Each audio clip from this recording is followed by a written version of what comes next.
मेहता हूँ, director of department ENT and head and neck surgery, नाक कान गला विशेषज्ञ हूँ।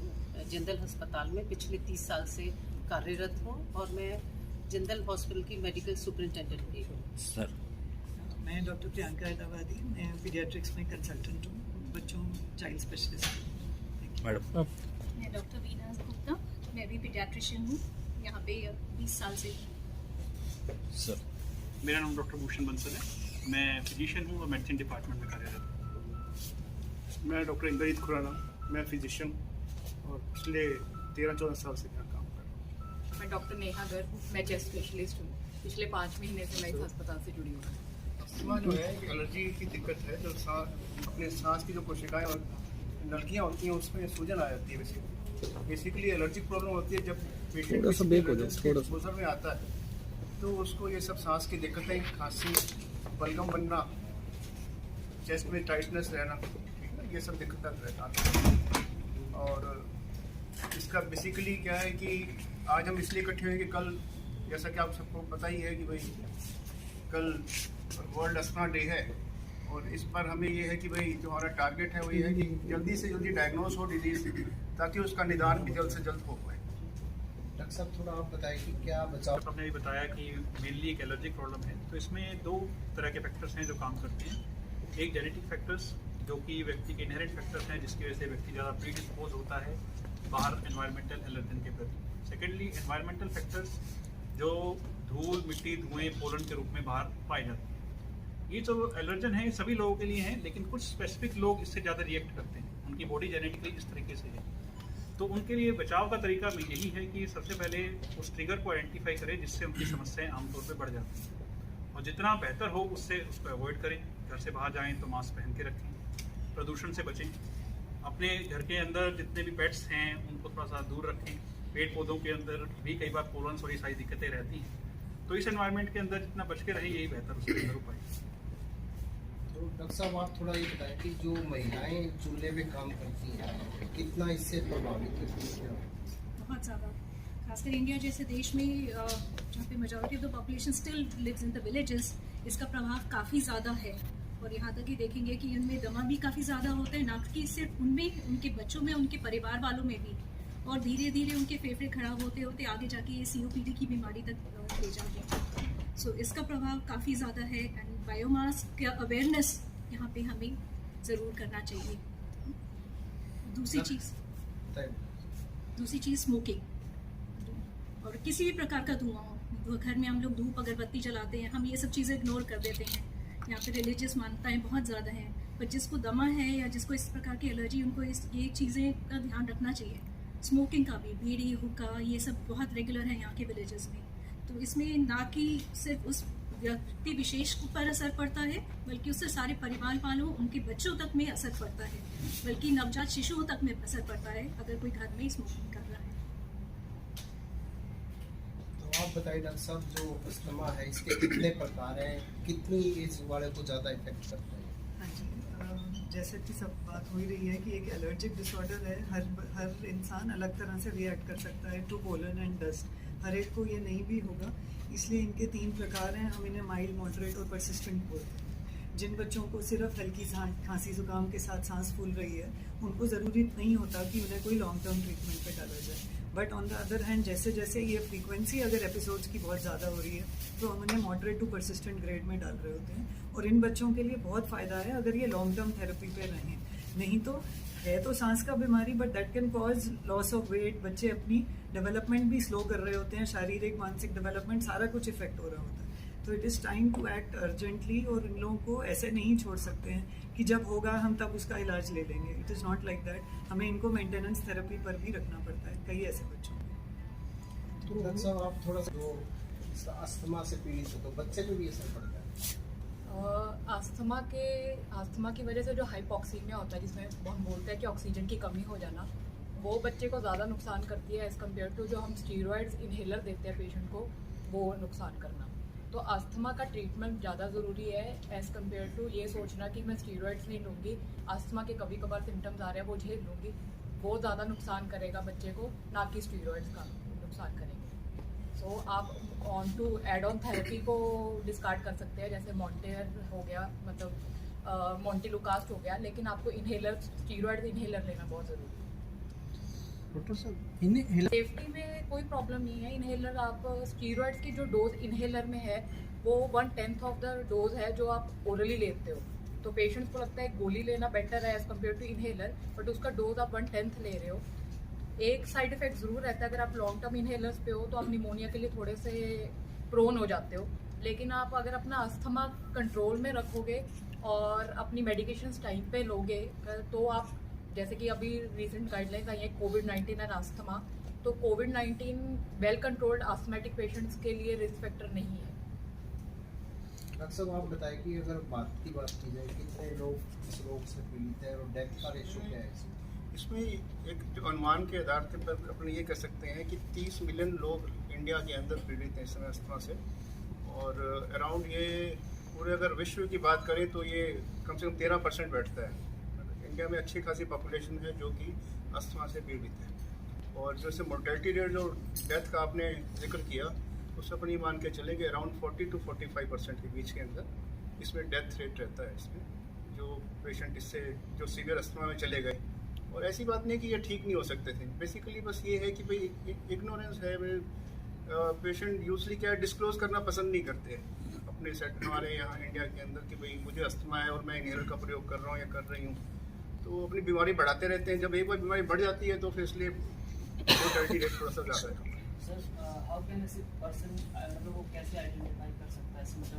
सिम्टम्स क्लिनिकल सिम्टम्स होते हैं पेशेंट को, जैसे खांसी आना, रात के टाइम खांसी ज़्यादा आना, चेस्ट में डिस्कम्फर्ट फील होना, टाइटनेस लगना, या सांस में कोई सीटी जैसी आवाज़ बजना या गड़गड़ाहट होना। और पेशेंट खुद ही बता देते हैं कि भाई जब ऐसा मौसम आता है तो मुझे दिक्कत ज़्यादा होती है। यूजली अपने हरियाणा के अंदर, खासकर हरियाणा पंजाब के अंदर जहाँ पे खेती का कारोबार काफ़ी लोग करते हैं, तो वहाँ जब कटाई का सीज़न होता है तो उस समय लोगों को काफ़ी दिक्कत आती है। या फिर चेंज ऑफ वेदर से ही बहुत फर्क पड़ता है, एकदम जैसे बरसात शुरू हो जाएगी, मानसून शुरू हो जाएगा, तो उमस के कारण भी ये दिक्कतें बढ़ जाती हैं। और बाकी जिनको भी ये दिक्कत है वो तुरंत अपने डॉक्टर से मिलें, जो भी आसपास कोई डॉक्टर हैं उनके पास, तो उसको मिलें। और बेसिकली क्या है कि अच्छी क्लिनिकल हिस्ट्री, उसका एग्जामिनेशन, और कुछ एक टेस्ट हैं जैसे स्पायरोमेट्री वगैरह करके देख सकते हैं हम लोग, तो उससे पता चल जाता है कि भाई इस मरीज को अस्थमा है। अस्थमा पेशेंट देखो उसमें ऐसा है कि विदाउट एलोपैथिक की बात नहीं है, बात यह है कि इसमें अगर आपको सिम्टम्स आ रहे हैं, चाहे वो कभी कभार भी क्यों ना आ रहे हो, तो उसका इलाज ज़रूरी है। क्योंकि हो सकता है आज तो बीमारी थोड़ी सी है, हो सकता है कल बढ़ जाए। फास्ट फूड अस्थमा के लिए कितना असुरक्षित है सर? किससे? फास्ट फूड अस्थमा के लिए कितना असुरक्षित है? फास्ट फूड हर चीज़ के लिए सिर्फ अस्थमा के लिए नहीं, कोई ऐसी बीमारी बता दो जिसके लिए फ़ायदा होनी चाहिए, तो सबके लिए कहते हैं ये है कि फास्ट फूड अवॉइड करना चाहिए। जिसे जैसे जो भी प्रोसेस फूड होता है या फिर तली तलाई चीज़ें, बाहर की चीज़ें हैं, उसे अवॉइड करनी चाहिए। डॉक्टर साहब ओबेसिटी कितना हार्मफुल है अस्थमा के लिए? किसमें? ओबेसिटी। ओबीस पेशेंट के अंदर अस्थमा के बेसिकली रिस्क फैक्टर बढ़ जाते हैं। अगर किसी पेशेंट को अस्थमा है, वो ओबीस भी है, तो उसमें डेथ के रेट भी बढ़ जाते हैं। जितनी भी कोमोर्बिडिटीज होती हैं, अब जब अगर आपको कहते हैं ओबेसिटी होगी तो आपको शुगर के चांसेस बढ़ जाएंगे, बीपी के चांसेस बढ़ा ही दिया, तो इसमें कहते हैं डेथ रेट बढ़ जाती है। क्या रेगुलर एक्सरसाइज से ओवरकम कर सकते हैं अस्थमा को? रेगुलर एक्सरसाइज से ओवरकम की बात नहीं है, लेकिन रेगुलर एक्सरसाइज जरूर करें। जब अगर आपके पास लक्षण नहीं है, किसी को पेशेंट को बहुत ही ज़्यादा लक्षण होते हैं कि भाई सांस में दिक्कत आ रही है, तो वैसे कोई इतनी एक्सरसाइज नहीं कर पाएगा। लेकिन हम लोग यही कहते हैं कि जैसे आपके लक्षण जैसे ठीक हो गए तो आप आराम से वॉक भी कर पाओगे। अगर आप रेगुलर ट्रीटमेंट लोगे तो आप ये सारे काम भी कर पाओगे, कोई दिक्कत नहीं। डॉक्टर भूषण जी, लोगों को है जो बड़ी एक्टिव लाइफ जीते हैं, उनको अस्थमा है और बहुत अच्छी एक्टिव लाइफ जीते हैं। डॉक्टर भूषण जी, जैसे बीपी की मशीन आती है, अस्थमा के लिए भी कोई ऐसा मशीन है जिससे कि मॉनिटर किया जा सके? पीक फ्लोमीटर करके एक डिवाइस है जिसमें कोई भी पेशेंट अपने घर पे ये नाप सकता है कि उसका पीक फ्लो कितना है। हर एक व्यक्ति की एज और जेंडर के अनुसार उसकी कुछ नॉर्मल वैल्यूज़ होती हैं। उन नॉर्मल वैल्यूज़ के अंदर अगर पेशेंट की वैल्यू आ रही है तो उस पेशेंट अपने आप एसेस कर सकता है कि उसका अस्थमा भी वेल कंट्रोल्ड है या नहीं। पहले ज़माने में इसको बड़ा ऐसा मानते थे, टैबू मानते थे कि हो गया, वो फिल्मों में सांस लेके दिखाना और काफ़ी डरावना देते थे। समय के साथ डेफिनेटली एलर्जीज तो बढ़ी हैं, लेकिन इलाज का रूप स्वरूप इतना बदल गया है कि अब हमें पता है आगे बढ़ना कैसे।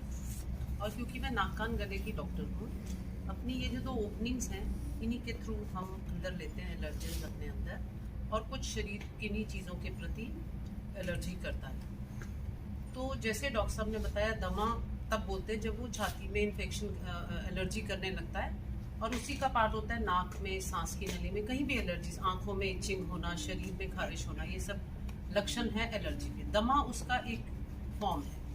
कई बार ये सारी एक ही मरीज में होती है, कई बार सिर्फ नाक में एलर्जी होती है, दमा नहीं होता, किन्हीं में दमा ज़्यादा होता है, तो अलग अलग वेरिएशंस हैं।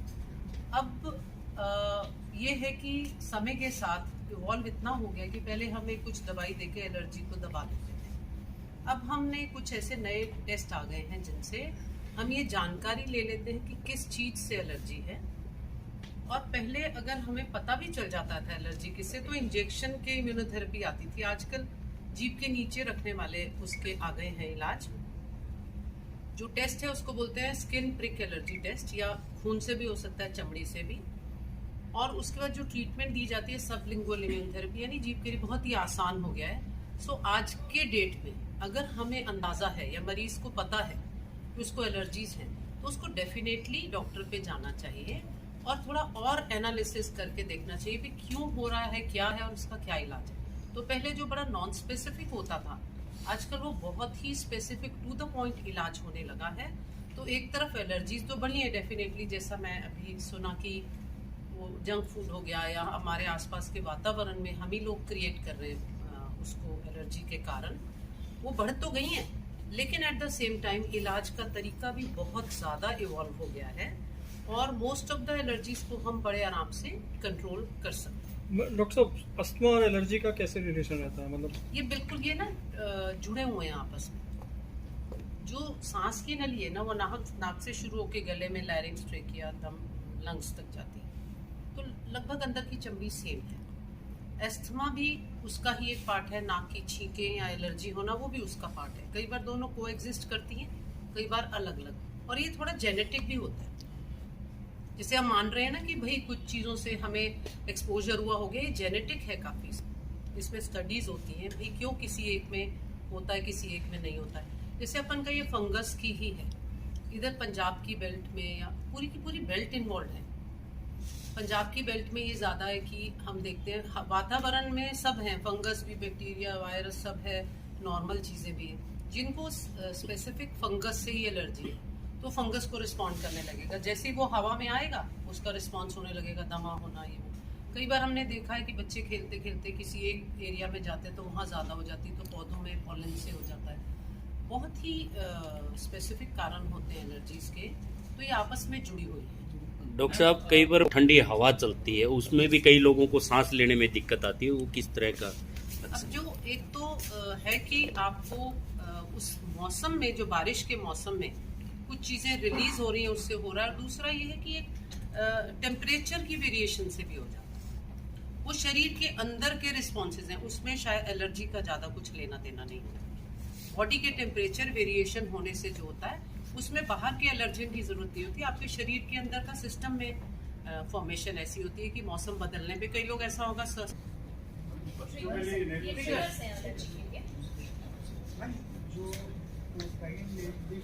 उनके बच्चे को, यदि प्रेग्नेंट लेडी को अस्थमा है तो कितने % चांसेस हैं कि बच्चे को भी अस्थमा हो? तो ये वाला सवाल का जवाब ये लोग देंगे।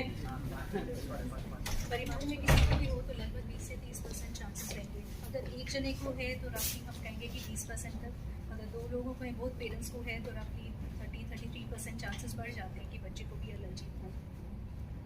ये भी एक सांस का रोग है मैडम, तो क्या परिवारजनों को भी इससे प्रभाव पड़ता है? एक मरीज घर के अंदर है तो दूसरों वो जेनेटिक तो चलता है, लेकिन एक घर में 10 लोग हों, उनको आपस में एक दूसरे से इन्फेक्शन या ऐसा हो जाए, ऐसा कुछ भी नहीं, ऐसा कुछ भी नहीं। सर, मैं आपसे जानना चाहूँगा, जो ये अस्थमा है ये भी लंग्स को अफेक्ट करता है, और रिसेंटली तो पेंडेमिक थी, कोविड-19 में भी लंग्स ही अफेक्ट होते थे। तो मेडिकल साइंस में क्या कुछ रिसर्च किया है कि फिर से कोई वेव ना आए, और क्या काम चल रहा है, सर थोड़ा बताएंगे? मेनली तो कोविड की अगर आप बात करेंगे तो मेन इसका प्रिवेंशन तो वैक्सीनेशन है। वैक्सीनेशन अपने को प्रॉपर लेना ही लेना है। जो आप सरकार ने बूस्टर डोज में निकाली उसको भी लेना चाहिए, उससे कोई हार्म नहीं है। बाकी अस्थमा और कोविड दोनों अलग अलग चीज़ हैं वैसे। ये अलग अलग कोविड के बाद कोविड एक तो चीज क्या है कि देखी जा रही है। वायरस की डिजीज थी, अस्थमा एक एलर्जिक डिजीज है। कोविड के बाद सब लोगों का अस्थमा वर्सन हो गया है। तो थोड़ा आप बताइए कि जो इनहेलेशन यूज़ करते हैं लोग, कहते हैं ज़्यादा यूज़ करते हैं घातक होता है, अगर इसमें कितना इफेक्टिव है? ये बहुत ही अच्छा प्रश्न है, क्योंकि सबसे मिनिमम जो स्ट्रेंथ की जो टैबलेट आती है स्टेरॉइड की, वो 5 मिलीग्राम की आती है, और जो मैक्सिमम स्ट्रेंथ का इनहेलर आता है 500 माइक्रोग्राम आता है। लेकिन दोनों की जो वैल्यूज हैं वो अलग अलग हैं। 5 मिलीग्राम को 500 माइक्रोग्राम से इक्वलेट नहीं कर सकते, दोनों की यूनिट्स अलग अलग हैं। 5 मिलीग्राम को अगर हम माइक्रोग्राम में कन्वर्ट करें तो 5000 माइक्रोग्राम होगा। तो समस्या ये है कि कोई भी व्यक्ति जो ओरल स्टेरॉइड ले रहा है वो 5 मिलीग्राम से कंट्रोल नहीं होगा, 10 मिलीग्राम, 20 मिलीग्राम, 30 मिलीग्राम ले रहा होगा। ठीक है, तो that dose will convert to around 30,000 microgram of that. On the contrary, inhaler से जो पेशेंट को मेडिसिन जा रही है दैट इज ओनली 250 माइक्रोग्राम और मैक्सिमम 500 माइक्रोग्राम। तो लॉन्ग टर्म में उसके इफेक्ट जो है बॉडी पे वो नहीं है, क्योंकि जो दवाई है वो सिर्फ और सिर्फ लंग्स में जा रही है, बाकी आपकी सिस्टेमिक सर्कुलेशन में जा ही नहीं रही। ऑन द कंट्रेरी, टैबलेट जो है वो आपकी बॉडी के हर एक पार्ट को अफेक्ट करेगी जहाँ जहाँ पे ब्लड जा रहा है। तो इसलिए लॉन्ग टर्म में इनहेलेशन थेरेपी ज़्यादा बेनिफिशियल और कम साइड इफेक्ट्स के साथ है। मैम मैं आपसे पूछना चाहूँगा, जो एटमॉस्फेयर में पोल्यूटेंट है उनको मेजर करने की क्या यूनिट रहती है? और दूसरा सवाल मेरा मास्क से रिलेटेड है। बहुत सारे लोगों ने मास्क को भी लेकर के प्रोटेस्ट किया है इस पैंडेमिक के दौरान, ये लगाना चाहिए या नहीं लगाना चाहिए। जब हम इनहेल करते हैं ऑक्सीजन तो वापस छोड़ते हैं जो कार्बन डाइऑक्साइड, वही दोबारा हम इनहेल कर लेते हैं। तो इसमें कितनी सच्चाई है? कॉमन जो पीपल हैं वो डरते हैं इस चीज़ से कि कार्बन डाइऑक्साइड दोबारा तो इनहेल नहीं कर रहे हैं। तो प्लीज़ इसके बारे में। मास्क, कोविड ने एक अच्छी चीज़ की है, वो है मास्क लेना। हमारे लोग अस्थमेटिक है, एटलीस्ट कुछ परसेंट 20 to 25% से उनमें ट्रिगर्स आने के चांसेस कम हो गए हैं। और ये जो सोच है कि नहीं कार्बन डाइऑक्साइड तो मैं इनहेल नहीं अपनी अंदर लेके जा रहा, ऐसा कुछ भी नहीं है। 3 लेयर जो मास्क है उसमें पोर्स इतने होते हैं कि वो आपके कार्बन डाइऑक्साइड को एक्सहेल करवा देते हैं।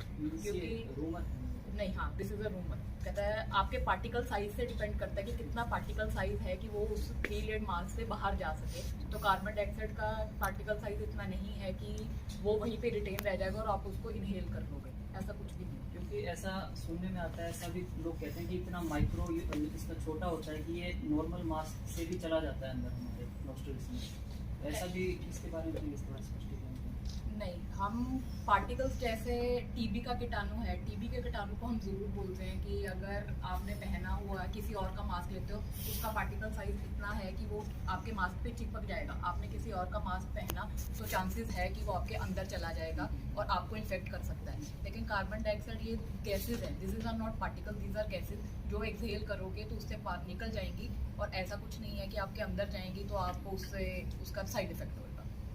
तो मास्क पहनना अस्थमेटिक्स के लिए एक बेटर चीज़ है। मोबिलिटी पे भी असर आता है उस चीज़ का, मेल और फीमेल ऐसा? See, there's no direct correlation. It would have more to do with this general condition and health. ऐसे कोई डायरेक्ट correlation नहीं है between fertility and this. हाँ, प्रेगनेंसी में बहुत सारी चीज़ें आ गई बिकॉज आजकल हम ये सोचते हैं कि हमारे बच्चे को ना हो अस्थमा। अगर हमें अस्थमा है तो लोग ये जानना चाहते हैं कि वो क्या कर सकते हैं। So lot of recommendations are there कि मदर को कैसा खान पान लेना चाहिए, क्या चीज़ें अवॉइड करना चाहिए कि जिसमें ना हो। सब अभी शोध में है, डेफिनेट कॉन्क्रीट एविडेंस नहीं आए हैं, लेकिन आप अगर जनरल एक हेल्दी लाइफस्टाइल अडॉप्ट करेंगे, eat more of healthy fruits vegetables, चीनी का इंटेक आप थोड़ा सा अपना कम रखेंगे, बहुत ज़्यादा किसी चीज़ का परहेज नहीं, एक हेल्दी बैलेंस डाइट लेंगे। घर में जैसे आपका अब नया बच्चा आने वाला होता है तो आप कमरा तैयार करते हैं, आप पेंट करवाते हैं, वो सब चीज़ें बहुत ज़्यादा नुकसान करती है। आपको पता चले या न चले पर उनमें पेंट में एक VOC नाम के कंपाउंड्स होते हैं जो कि माता के ब्लड स्ट्रीम में और बच्चे के ब्लड स्ट्रीम में जा सकते हैं। तो ये सब चीज़ें बच्चे में भी जाके असर करेंगे और उनमें एलर्जी को बढ़ावा देंगे। तो ये कुछ चीज़ें हैं जो ध्यान रखने वाली हैं, बट डायरेक्ट इनफर्टिलिटी से बहुत ज़्यादा रिलेशन। अडल्ट्स के लिए जैसे बात हो रहा था कि जो हम इनहेलर से मेडिसिन पहुंचा रहे हैं लंग्स पे, वो बिल्कुल माइक्रो ग्राम्स में है as compared to the milligrams that we take orally. और बच्चे कई बार क्योंकि डायग्नोसिस ऐसे मिस हो रहे होते हैं या पेरेंट्स हमारे पास इतना लेट लेकर आते हैं दैट बहुत मुश्किल हो रहा है, स्पेशली इस सीज़न में। मैम ने सही बोला, पोस्ट कोविड हमारे पास बहुत ऐसे बच्चे आ रहे हैं अस्थमा के जो बहुत सीवियरिटी अपनी बढ़ा कर आ रहे हैं। और ये उनसे पूछा जाए कि इनहेलर ले रहे थे तो मोस्ट के आंसर मिलते हैं कि जी ठीक हो गया था तो हमने छोड़ दिया। छोड़ना भी आपने मेडिकल प्रैक्टिशनर से पूछ कर ही छोड़ना है। अगर आपको लॉन्ग स्टैंडिंग डाला गया है, you can not stop it in between. आपने पूछकर एडवाइस लेकर तर्क लेकर ही कि अब रोकने का टाइम आ गया है तो ही रोकना है। एक चीज़ मैं कहना चाहूँगी इसमें, जो आजकल लेटेस्ट चीना गाइडलाइंस है जो हमारी अस्थमा को लेकर थेरेपीज बताते हैं और क्या करना चाहिए गाइडलाइंस देते हैं, उसमें ये आ गया है कि आप सिर्फ एक ब्रोंकोडायलेटर जैसे लीवोलिन का इनहेलर यूज़ करते हैं, वो अकेला यूज़ नहीं करना है आपको, चाहे एक बार करें या लॉन्ग टर्म यूज़ के लिए आपको स्टीरॉयड देना है।